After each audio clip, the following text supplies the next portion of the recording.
Hello everyone, in this video I'm going to show you two properties for two operations, so a total of 4 for this video. We're going to talk about the commutative property of addition and multiplication, and I'll show you an example of each of them. So for the commutative property of addition, it's telling me if I had any two real numbers, doesn't matter if they're fractions, decimals, negative numbers, positive numbers, if I add them together and I switch where they are placed on that side of the addition sign, it will not change the sum. An example of this would be 10 plus 11. This is the same thing as saying 11 plus 10. In the end, your result is 21 either way.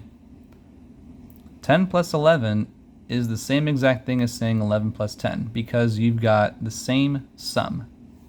Let's look at the one for multiplication next. Very similarly, instead now I'm multiplying. I am multiplying any two random real numbers. Doesn't matter, once again, if they are positive, negative, decimals, fractions. I'm going to get the same product.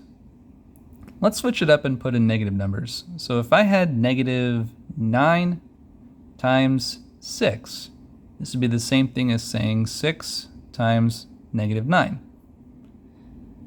This would be the same product of negative 54.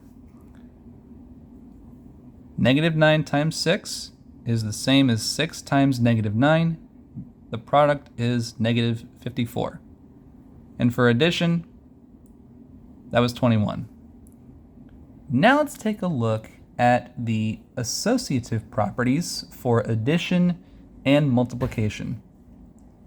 So what we need here are 3 numbers, and what I'm going to do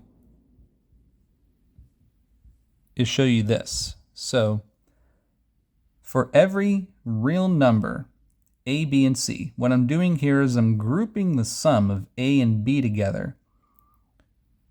This is the same thing as saying A plus the combined sum of whatever B and C are.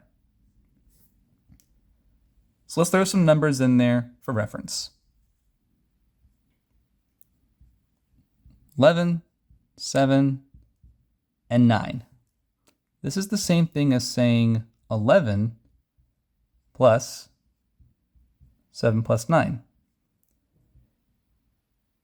Here, when I add these together, I get 18. And over here, I've got 11 plus 16. In the end, the sum is 27. This will work for multiplication as well. That's the nice thing about addition and multiplication, is that you can combine groups of numbers together for the specific property. And if you're multiplying small numbers together and then you're doing large numbers together, you've got yourself a couple of different methodologies for finding those sums or those products together.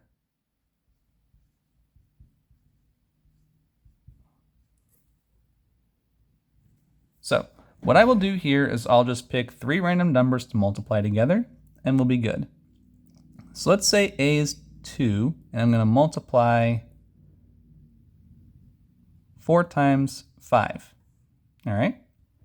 Here, I'm going to do 2 times 4 and multiply that by 5. Let's work this side up first. 4 times 5 is 20, and that's being multiplied by 2.